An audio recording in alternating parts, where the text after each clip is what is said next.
Olá, meu irmão, minha irmã. Mais uma vez, preparamos e apresentamos para você o programa Voz da Igreja. Fique conosco.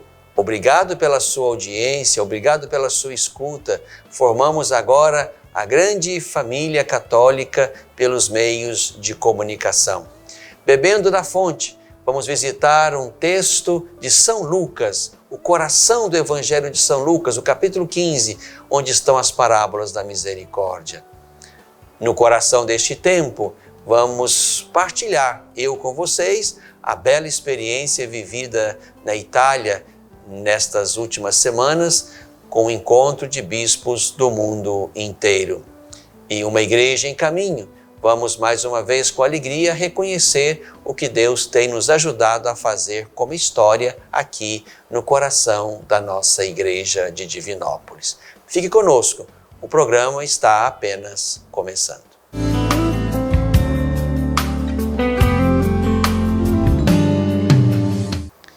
Bebendo da fonte, meu irmão, minha irmã, mais uma vez, neste mês de setembro, mês da Palavra de Deus, mês da Bíblia, vamos mergulhar no mistério desta palavra, no mistério deste Deus que fala sempre. Convido você a meditar comigo o texto de Lucas, Lucas 15, versículos de 1 a 10. Naquele tempo, todos os publicanos e pecadores aproximavam-se de Jesus para ouvi-lo. Os fariseus e os escribas, porém, murmuravam dizendo: "Esse homem acolhe os pecadores e come com eles." Então Jesus contou-lhes esta parábola: "Quem de vós, tendo 100 ovelhas e perdendo uma, não deixa as 99 no deserto e vai em busca daquela que se perdeu até encontrá-la? E quando a encontra, alegre, põe-na aos ombros e chegando em casa reúne os amigos e vizinhos e diz: Alegrai-vos comigo, encontrei a minha ovelha que estava perdida. Eu vos digo, assim haverá no céu alegria por um só pecador que se arrepende, mais do que por 99 justos que não precisam de arrependimento. Ou qual a mulher que, tendo 10 moedas de prata e perdendo uma, não acende a lâmpada, varre a casa e busca cuidadosamente a moeda até encontrá-la? E quando a encontra, reúne as amigas e vizinhas e diz: Alegrai-vos comigo, encontrei a moeda que tinha perdido. Assim eu vos digo, haverá alegria entre os anjos de Deus por um só pecador que se arrepende." Meu irmão, minha irmã, estamos exatamente no coração do Evangelho de Lucas, conhecido como Evangelho da Misericórdia. Aqui neste capítulo 15, nós nos deparamos com as parábolas da misericórdia. Essas duas que lemos, da ovelha perdida, da moeda perdida, e aquela longa e bela parábola do filho pródigo ou do pai misericordioso. E aqui então nos encontramos com Jesus que se faz próximo dos publicanos e pecadores, e eles também querem se achegar a Jesus para ouvi-lo, para sentirem-se amados por ele, para perceberem que há ainda algo a fazer, que a vida deles não está completamente aniquilada pelo pecado, mas é possível sim um movimento, e Jesus propõe a eles esse movimento de conversão. Aqui nessas duas parábolas que nós ouvimos e que vamos meditar neste domingo na nossa liturgia, nós podemos exatamente perceber, em primeiro lugar, a alegria de Deus por aqueles que se voltam a Ele. É assim que Jesus conclui a primeira parábola. Assim haverá no céu alegria por um só pecador que se arrepende, do que por 99 justos que não precisam de arrependimento. Do mesmo modo e no mesmo tom, Jesus conclui a segunda parábola. Haverá alegria entre os anjos de Deus por um só pecador que se converte. Portanto, percebemos que da parte de Deus há alegria, há regozijo, e mais do que isto, há um desejo dele mesmo de que aqueles que ele fez a sua imagem e semelhança façam todos os dias um caminho que os coloque na direção do seu Criador, na direção daquele que é santo, daquele que é misericordioso, daquele que é perfeito. Aqui então nos encontramos, por um lado, com um Deus que se alegra com aqueles seus filhos e filhas que, tendo se desviado no caminho, tendo se perdido no caminho, tomam a decisão de voltar ao Pai, como lembra bem a terceira parábola, de voltar ao Pai. Vou voltar ao meu Pai. Isso aqui é certamente o que nos estimula na conversão. Sabemos para que Deus estamos indo, ou para que direção estamos colocando agora o movimento, a energia da nossa vida e da nossa liberdade. Nós não temos por que recear da conversão, porque o Deus que nos espera, o Pai que nos aguarda, é um Deus, um Pai rico em misericórdia.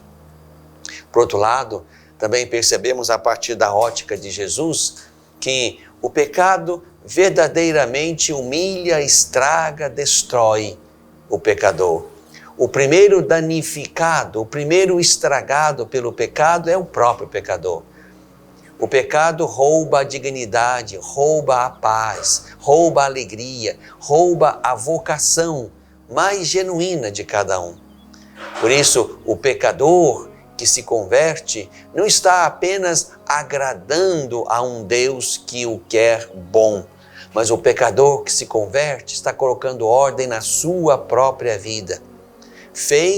Esta vida feita para a ordem do Criador, para o projeto do Criador. O pecado nos tira deste lugar, nos tira desse caminho, nos tira desta condição. Filhos e filhas amados de Deus, feitos para Deus, criados para Deus, nascidos para viver a vida de filhos, filhos no Filho Jesus. O pecado exatamente nos rouba tudo isto. E quando o pecador, portanto, toma o outro caminho, deixa-se seduzir pela palavra, pelo apelo, pelo amor de Jesus, então aí a alegria volta ao coração de Deus, que fez aquele filho, aquela filha para si, mas essa alegria também volta ao coração do pecador, que agora toma o caminho certo, toma a direção certa e se deixa envolver pelo abraço, pela acolhida, pela misericórdia do Pai, que faz festa com o filho que volta, como vai recordar a terceira parábola. Manda trazer anel, manda colocar roupa nova, sandália nova, fazer festa, porque aquele seu filho que estava perdido e morto voltou para viver a vida digna dos filhos de Deus. Por isso, meu irmão, minha irmã, é muito importante que de fato nós experimentemos a misericórdia de Deus. Essa misericórdia de Deus devolve a nós exatamente o equilíbrio, a beleza, o odor de Deus que está em nós desde a nossa fé e o nosso batismo, e exatamente esta beleza original, essa santidade original, este odor original, nós os fazemos crescer no caminho da vida. Quando vamos tomando decisões, vamos exercitando a liberdade, vamos construindo o nosso projeto de vida, tendo Jesus diante de nós. O nosso batismo nos configurou a Jesus, o Filho. E quando nós nos convertemos, o que fazemos é exatamente isto. Tomamos mais para nós a face, o coração, a mentalidade de Jesus. Esta é a conversão. Conversão é um movimento na direção de Jesus. É em Jesus que nós recuperamos a beleza, a grandeza, a dignidade da condição humana. O pecado nos rouba tudo isto. Por isso é muito importante que no caminho da vida, no caminho da fé, no caminho da missão, nós possamos saborear com frequência deste prato, desta fonte bendita da misericórdia. Daí a importância, meu irmão, minha irmã, de nós frequentemente podemos também saborear isto no sacramento da reconciliação, no sacramento da confissão, onde nós lavamos as nossas vestes no sangue do Cordeiro e dali saímos purificados, dispostos e fortificados para um caminho novo que recomeça a partir de Cristo. Exatamente isto acontece em cada confissão. Nós recomeçamos a partir de Cristo. É preciso que nós, portanto, avancemos sempre aí. E não percamos de vista, e isso é muito importante, aquilo que a parábola, sobretudo a terceira parábola, nos quer ensinar. Ali, o nosso foco não pode ser nem o filho mais novo, que sai de casa e gasta tudo que o pai lhe dera naquilo que não era importante, e nem devemos ser o filho mais velho que não entende a beleza e a dignidade de estar com o pai e se sente um empregado. Ali nós não temos que nos comparar nem ao filho mais novo, nem ao filho mais velho, mas é preciso chegar a ser como o pai. A grande imagem da terceira parábola é o pai. Sede misericordiosos como o vosso Pai é misericordioso, ensina Jesus aqui no Evangelho de Lucas, no capítulo 6. É por aí também que vamos, meu irmão, minha irmã. É preciso que, saboreando a misericórdia de Deus, nós possamos, de fato, também alimentar em nós uma vocação, uma inclinação à misericórdia, de modo que, perdoados por Deus, possamos nos perdoar mutuamente. Perdoai-nos como nós perdoamos. É assim que nós rezamos. Vamos exatamente progredir aí. A misericórdia de Deus sobre nós e a nossa misericórdia sobre os irmãos, essa misericórdia conserta a nossa vida, conserta as nossas relações. É aí que nós podemos recomeçar sempre a partir de Cristo. Bebemos da fonte.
no coração deste tempo. Meu irmão, minha irmã, quero partilhar com você uma alegria que eu pude viver agora na segunda metade do mês de agosto. Entre os dias 19 de agosto e 2 de setembro, aconteceu lá na Itália, perto de Roma, e o último dia em Roma com o Papa, o encontro dos bispos que fizeram 5 anos de ministério.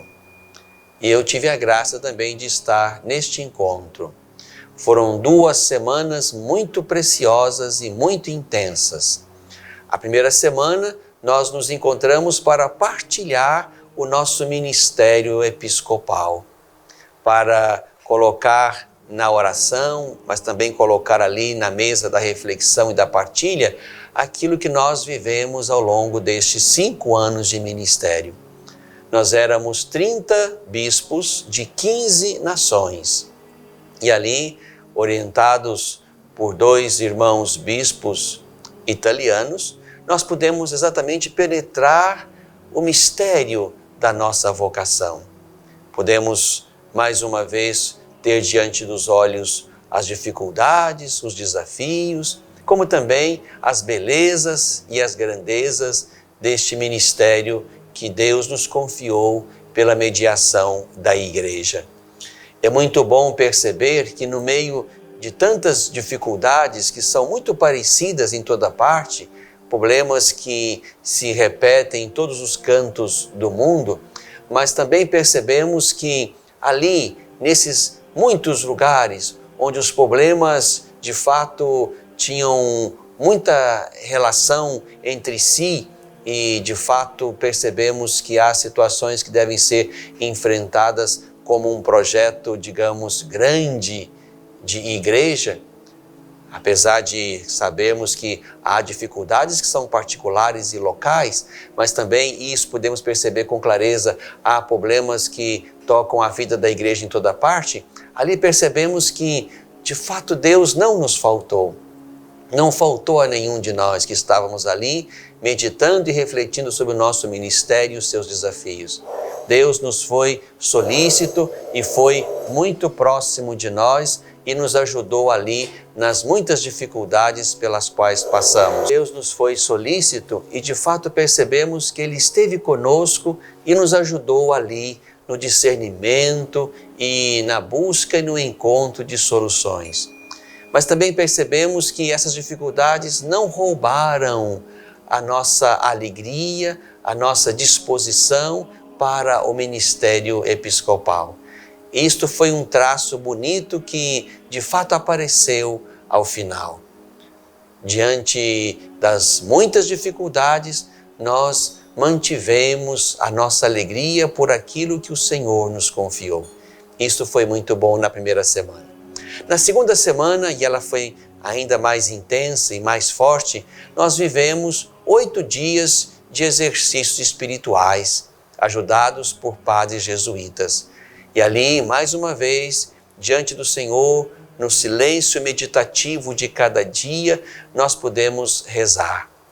Nós podemos nos encontrar com o Senhor que nos chamou, que nos convocou para a missão, que nos agregou ao sacerdócio de Cristo e quis que fôssemos neste tempo os pastores das igrejas que estavam ali representadas, para que assim pudéssemos conduzir com a força do Espírito neste tempo da nossa história a Igreja do Senhor.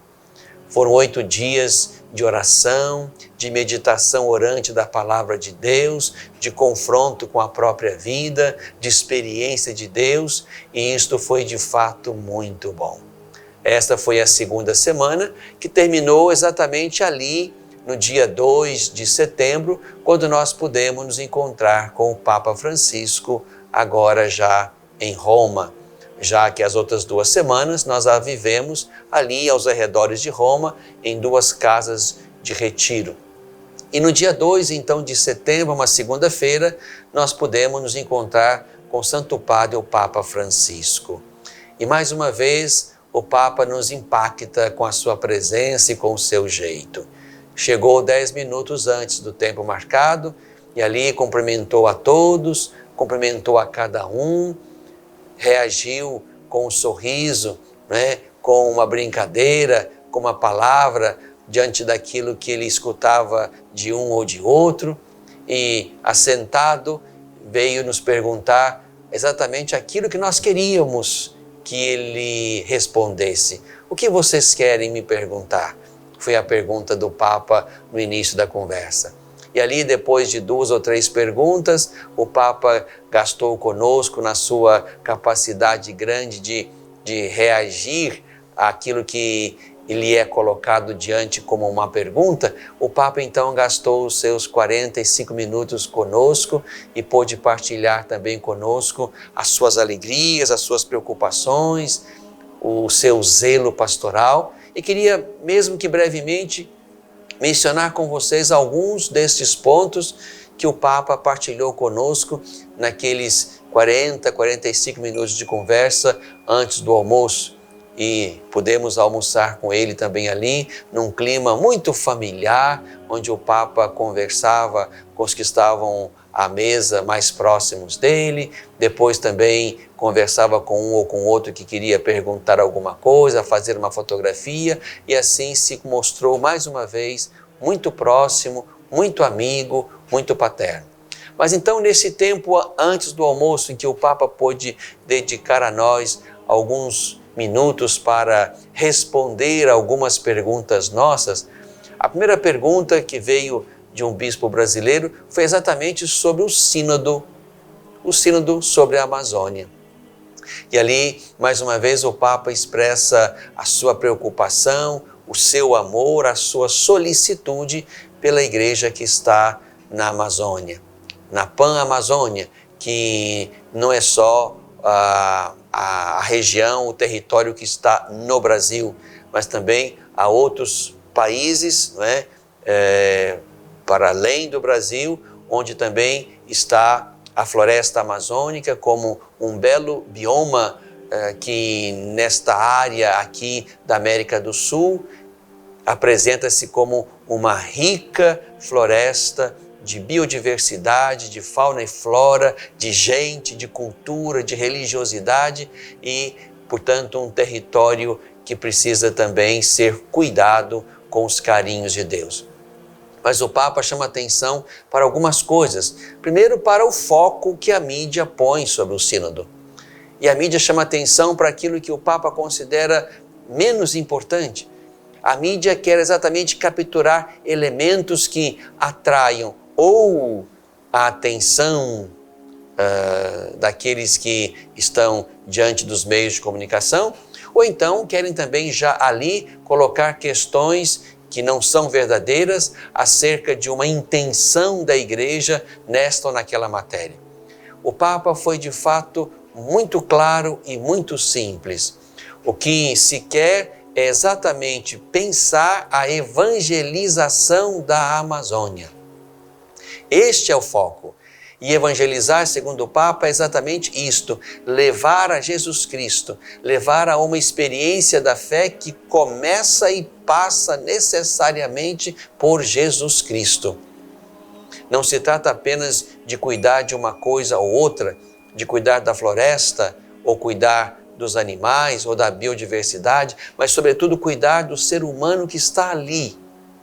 E um ser humano que, na ótica da fé, vai aprender também a fazer a sua história, a cuidar do seu habitat, a perceber que também ali se pode e se deve viver a fé e a vida cristã, de modo que tudo que seja verdadeiramente humano, ali também possa ser vivido de maneira plena. Não só o cuidado com a vida humana, mas também o cuidado que esta vida humana que está ali também precisa estabelecer com a natureza, com as outras culturas, enfim, de modo que haja um cuidado integral da vida humana e uma capacitação a partir da fé para que esta vida humana que está ali na grande Amazônia seja capaz de lidar com aquele belo ambiente. É importante isto para que nós não fiquemos ali em pequenas bandeiras que a mídia levanta. o sínodo quer isto ou quer aquilo, o sínodo vai mudar isto ou vai mudar aquilo. O Papa foi muito explícito. O que é um sínodo? O sínodo é o lugar de ouvir a igreja, de escutar o Espírito e de discernir. O sínodo é o lugar de escutar a igreja. Por isso vão estar ali com o Papa os bispos e outros agentes leigos e leigas, religiosos, religiosas, que estão ligados àquela região, àquele território que precisa ser evangelizado, que precisa acolher Jesus Cristo, a sua boa nova e avançar com o Senhor. Então, o Papa foi muito claro, o que o Papa vai fazer ali com aqueles que estarão com ele é isto: ouvir a igreja, ouvir o Espírito e discernir aquilo que Deus, neste tempo, deseja para aquela igreja. Rezemos, irmãos, pelo sínodo, de modo que não nos deixemos levar pelas bacatelas que a mídia quer às vezes semear no nosso coração, até nos colocando às vezes contra o verdadeiro sentido do sínodo e das intenções do Papa, mas fiquemos com o coração pastoral do Papa Francisco e vamos com ele pensar o jeito de evangelizar a Amazônia neste tempo, no coração deste tempo.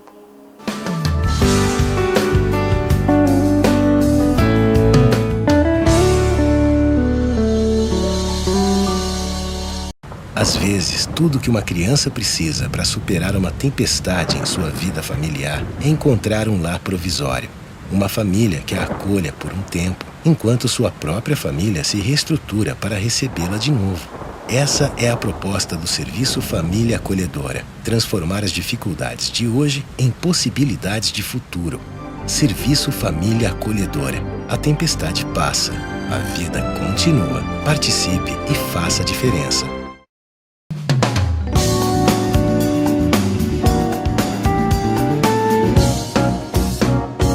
Uma igreja em caminho, meu irmão, minha irmã. Nossa igreja diocesana de Divinópolis avança também com a graça, com a misericórdia de Deus no caminho da sua história. Quero convidar você neste programa a exatamente tomar parte conosco, de perto ou de longe, com a presença ou com a oração, desses momentos importantes que estamos vivendo aqui na nossa diocese. Neste mês de setembro, vamos começar a visita às nossas foranias. E as nossas 6 foranias, então, serão visitadas pelo bispo, pelo coordenador diocesano de pastoral, pelo ecônomo diocesano, pelo representante do clero, de modo que ali, em grupos menores, nós possamos pensar, possamos refletir, possamos partilhar nossas preocupações e discutir nossos problemas diocesanos. Então, nesta semana, nós vamos visitar a forania Nossa Senhora do Carmo e a forania Imaculada Conceição. E depois virão também as outras 4 foranias. Quero convidar você, meu irmão, minha irmã, daqui ou de longe, a rezar por nós e rezar conosco, de modo que esse contato, esta proximidade que o Papa insiste que exista entre o bispo e os padres, entre os padres e o seu povo, entre todos com Deus, que esta proximidade de fato seja o lugar onde nós possamos pensar nossos problemas, discernir soluções e avançar na direção da comunhão, da unidade que deve existir entre nós, para que de fato possamos construir o rosto diocesano da nossa igreja local. Isso é muito importante. Também, nestes dias, quero me alegrar com as comunidades que celebram o Bom Jesus, o que na liturgia oficial nós chamamos de festa da exaltação da Santa Cruz, como também as comunidades que celebram a Santa Mãe de Deus, invocada como Senhora das Dores. Neste final de semana, 14 e 15 de setembro, nós, pelo menos as comunidades que levam consigo esses títulos, vão poder viver intensamente, a sua fé na direção do Senhor Jesus, exaltado, levantado na cruz, e dali ele atrai a si os corações. Aqui entre nós, nas Minas Gerais, são fortes e bonitas as festas, os jubileus do Bom Jesus. Aqui nós temos paróquias e comunidades dedicadas a este título cristológico. Então queremos nos alegrar com essas comunidades e mais uma vez colocar nossos olhos em Jesus como aquele que nos anima e sustenta. E também no domingo nos alegrar com a Santa Mãe de Deus, invocada como Senhora das Dores, da Piedade. Também temos aqui paróquias e comunidades com esse título. Mais uma vez, nos colocando nos braços de Maria, permitamos que ela nos leve ao seu Filho Jesus Cristo. Então, um grande abraço, a nossa prece, a nossa comunhão com essas comunidades e com essas paróquias que celebram o Bom Jesus e a Virgem das Dores. Uma igreja em caminho.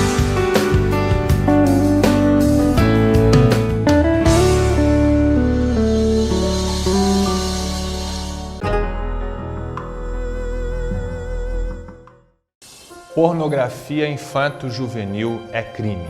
Todo aquele que produz, vende, publica, divulga de qualquer forma ou até mesmo armazena vídeos ou fotos pornográficas de crianças e adolescentes pratica crime grave e está sujeito a uma pena de até 8 anos. Se você teve contato com esse tipo de material pelas redes sociais, jamais passe adiante. Não divulgue e nem guarde essas imagens criminosas. Denuncie quem publicou ao promotor de justiça ou à polícia. Defender a criança é responsabilidade de todos nós, todos contra a pedofilia.